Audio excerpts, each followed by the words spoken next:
What's up, guys? Joe Starbuck here. So, you want to know how to flip cars? Well, lucky for you, that's exactly what I did over the summer, and I'm going to bring you along on the journey.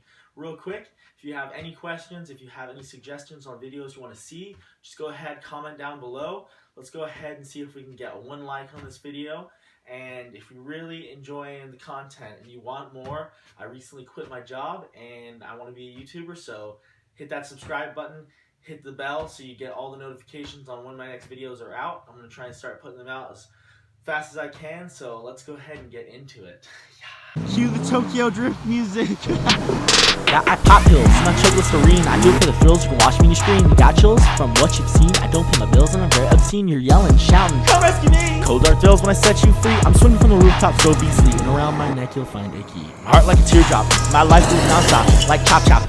Pop my collar when I dodge that cop, tiptoeing on a raindrop like a turbo prop. She's on my mind when I pass on the floor. I wish I could rewind now, running for the door. Feeling confined, so I hit the big store. Hard to mind, I'm a wild boy evermore. Hey baby, you wanna go for a ride? Yes, please.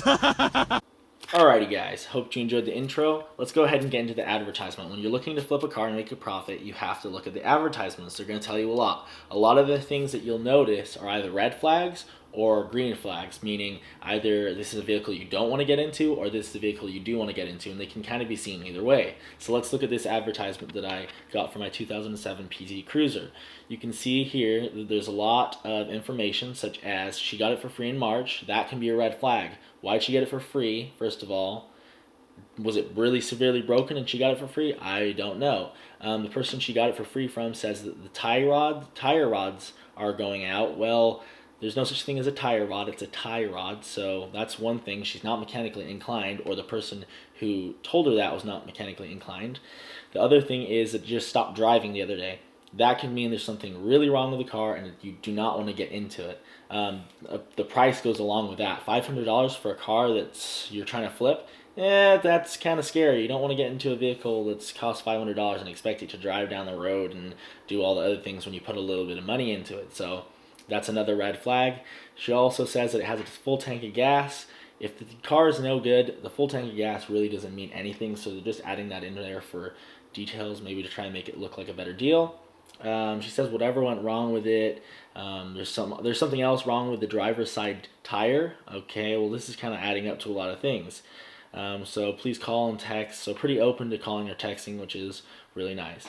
Let's go ahead and look at the next picture of the advertisement. Just to let you know, there were no pictures with this. I just kind of had to call her up. Condition's good. It's 4 cylinders. Drive, front wheel drive, it's gas, blue color, mid-size, clean, automatic, and a hatchback. So looking at that, looks like everything's good.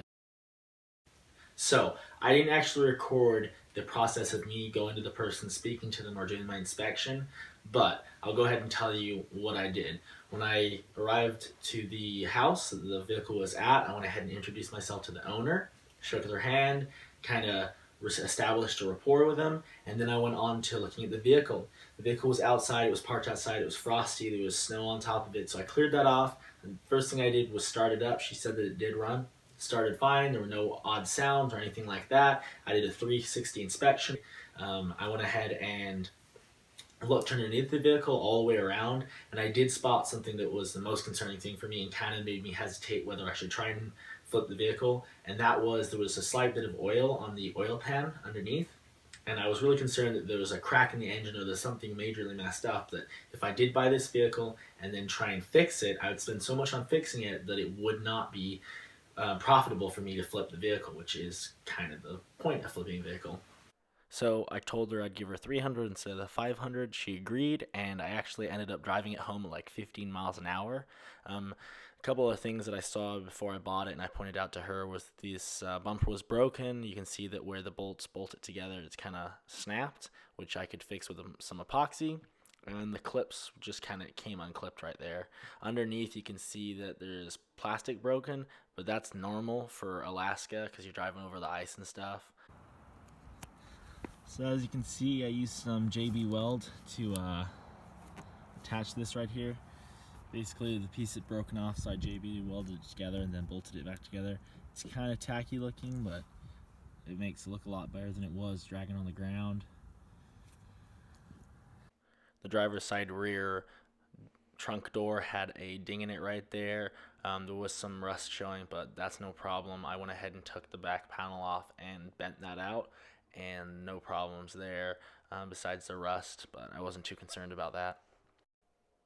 So as you can see, there's this paint strip all the way around the car. It kind of looks ugly, but it got old and started tearing off, so I kind of just washed that off. So taking a look at the tires, you can see the rims were spray painted purple and it's starting to tear off.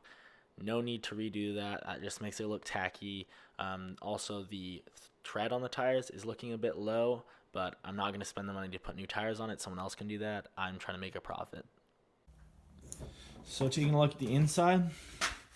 Inside seats are pretty dirty. One quick thing is the lock piece right here is broken off, which I don't know how much it'd be to replace that, but hopefully not too much, a couple dollars. Inside seats look pretty stained, but I believe we might be able to clean those with like shampoo and a lot of scrubbing. Floors aren't too bad. We have the original mats in there, still pretty dirty. If we look inside, we can see that it has 115,617 miles. No check engine lights were on. We have a pretty nice dash here, pretty standard. A lot of dirt and grime inside of these, which should be easy to get rid of here real quick. Same with the passenger side front seat, kind of dirty. Has the faint smell of cigarettes, which I'm hoping to get rid of. Take a look at the back here. We can see the kind of the same thing. Floors are dirty. Got a lot of junk. Original floor mats in there. Back seats are better than the front seats, although there is some staining on the back here, which I think is just some water got on there and can be cleaned right off. Got some junk on the floor. Apart from that, I'm not seeing any broken pieces or anything like that. On the doors, still intact. Pretty good condition. So if we take a look in the trunk here, relatively clean, pretty well kept. I have a power outlet here, which is pretty good. Strap, which is nice. This panel just slots right back in there. And if we take a look underneath the back of the car, we have a spare tire right there. It does look like a donut, but we got a spare, which is nice. So like I said, I'm gonna go ahead and start it up here.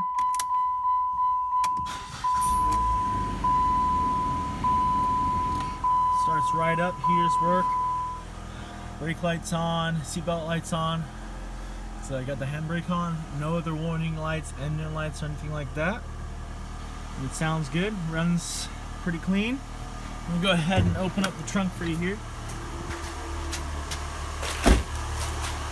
So just looking over the engine here, you can see that there isn't any smoke or any fumes or anything like that, which is always good to see. There isn't any major damage on the inside, and there's not huge chunks of dirt or anything like that. Battery terminals are a little corroded, which is normal. And I'm not seeing a bunch of oil leaking from anywhere, but I'm still trying to figure out where that oil on the bottom of the oil pan is coming from, which I do eventually figure out, but it's a little tricky. I have the flashlight in there, so. Just one other small thing that I caught. Looks like the mirror right here is super wobbly, but if you look right in there, it's just a screw is missing. So I'll see if I can go ahead and unclip the actual mirror, put that screw back in, and then reclip the mirror. Apart from that, I'm only seeing a couple other things. Alrighty, so just taking a look at this tire after I have it jacked up. And when I was assessing the vehicle before I bought it, I went ahead and pushed on the tires, and there was no play in them, maybe a little bit. Now you can see it's not what a tire's supposed to be like, not at all. If we come over to the other side, you can take a look at this one. There's absolutely no movement, it's solid, which is what you're looking for. So you can see that there's definitely something going on here. So what I ended up doing was replacing both front bearings, just because if one's going out, the other one is most likely going out. I didn't show the process because I didn't want to make the video too long, but if you guys want to see that, just go ahead and comment down below. Now that we have the bearings on, I'm going to go ahead, put some oil in it, change out the antifreeze, flush the antifreeze, put some new stuff in, and then we've got an oil filter for it. So let's go ahead and get that done. Alrighty, so now that I put new oil in it, change the filter, flush the antifreeze out, and put new coolant in it, I'm going to go ahead and take off this cover here, because it looks like there might be some oil leaking around from the valve cover gasket, which makes the engine look overall dirty and unclean. So we're going to go ahead, take a look at that. If that gasket needs replacing, we'll replace that and definitely bring the value up of this. Okay guys, so I've gotten the intake manifold off here, and one quick thing I've noticed is that right here where the intake manifold attaches, you can see if you look closely there's oil there.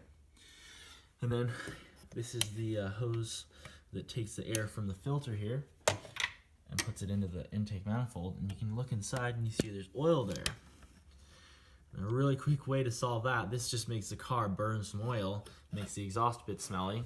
A really quick way to solve that is to take the PVC or PCV valve out, clean it up, or change it. And what that is a valve that basically takes the positive pressure in the crank and vents it out and stops oil from coming with it. And when they get old and full of dirt, basically causes it to suck up oil and put it into your intake. And that's right here, it's right on top.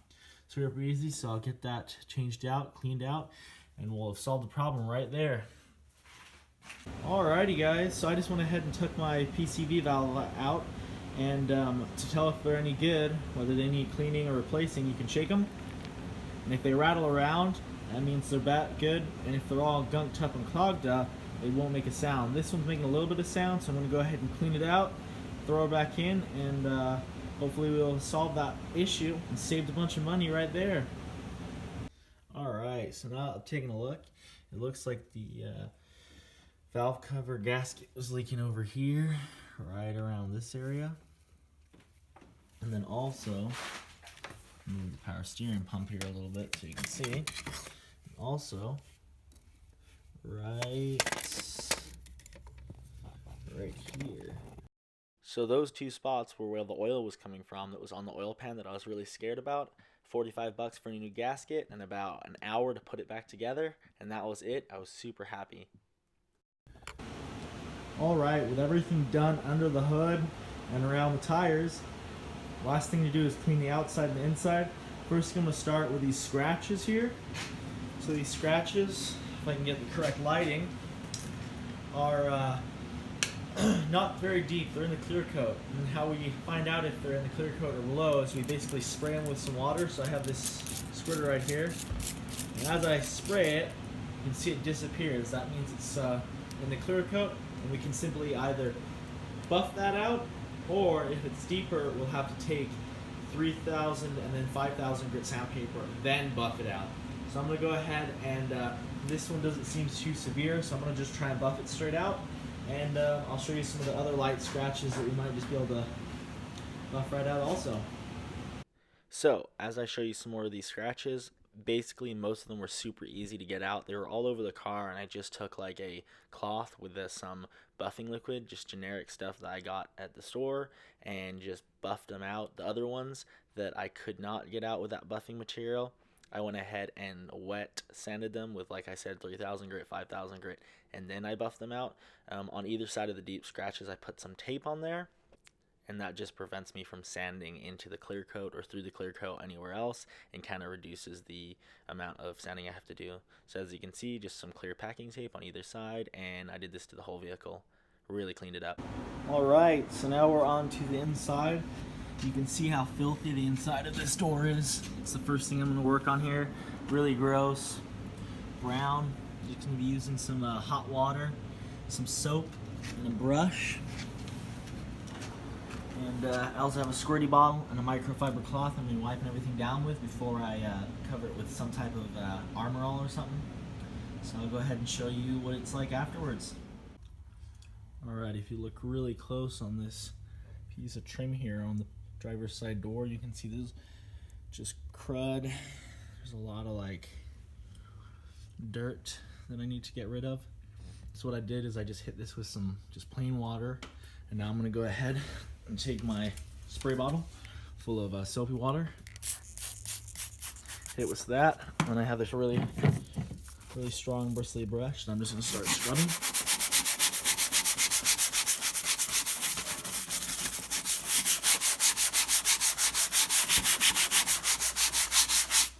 like 10 seconds. Take my microfiber cloth and wipe it off. You can see that it's already looking much better. I'll do that for a little while longer and I'll really clean this up. Alright guys, so we're still here by the driver's side door trim, and if you look right here, it's just absolutely disgustingly brown and dirty. They must have been grabbing it with their hands when they were getting in the vehicle. So I'm going to hit it with the wire brush real quick, and then I'll update you guys. It takes about 15 seconds just to get that grime off, and then I'll do the following touch up later on and it'll look almost brand new. Alright, 15 seconds later, just hitting it with that quick wiry brush. You can see I still need to get in between there. I didn't do this in any particular order, the cleaning or whatnot. Every time I got home from work, I spent like an hour on it. So this time I went ahead and vacuumed everything out, took the floor mats out, and kind of just progressively worked on it until it was all vacuumed up. And as you can see, it's dirty. So while cleaning this, one thing I just noticed is, go ahead and put the key in, turn it on, and go ahead and roll down this window. Works just fine. Roll down this window, up and down just fine. But then when I go to operate this window back here, nothing happens. So let's go ahead and figure out how I can fix that. So in order to find out what's going on with this window not rolling down, I'm going to go ahead and take this whole panel off. There's one screw right there, and there's one screw right there, and then there's one in there. Alright guys, now that I have the door panel disassembled, I'm going to go ahead and find the motor, which is right there. I'm going to follow the motor wire and unplug this from here. Alright, so I'm going to test to see if this is bringing power to the motor or if the motor's bad, and I'll show you how I'm going to do that. Alright guys, there could be a couple things that are wrong with this window to make it not go up and down. First, it could be the motor, something wrong with the motor, or there could be a power not getting to the motor. Two things could be happening there. One, the fuse is blown, and that's why it's not getting any power. And two, somewhere along this line, the cord is broken or something. So how I'm going to test to see if the power is getting to the motor is I have a little motor here from a CD player. I just plugged it straight in. And now we're going to go ahead, and if we look over here, you can see that obviously power is getting to this little tiny motor. Alrighty, so I got the motor out. It's actually relatively small. I had to cut the two wires there just to get it out. But anytime I've ever had issues with motors, it's these little contacts right here where the electricity flows in. One's right there. One's right there. Basically, there's two little pins that touch the rotors in there, and those need to be cleaned usually. Guys, that was exactly what it was. I went ahead and cleaned those connections, or reassembled the whole thing. It worked perfectly like brand new, and I was ready to sell this vehicle and make a profit. And wow, look at this beauty. Shiny, reliable vehicle that I am proud to sell to someone else. Look at that. The inside is super clean, doesn't smell anymore. I use this ionizing device that I got from a friend, and it completely made that smell go away. The inside's super clean, the seats are great, no problems, runs and drives perfectly. I ended up having this on Craigslist for 2 days. I had a asking price of $2,500. I bought the car for $300. I put $200 worth of parts into it and about 20 hours of time, and someone bought it. So I'm so proud, and I hope you guys like this video. Alright guys, here she is. Got her all cleaned up, washed it, buffed it. You can see right here, seats are super clean, dash and everything super clean, floors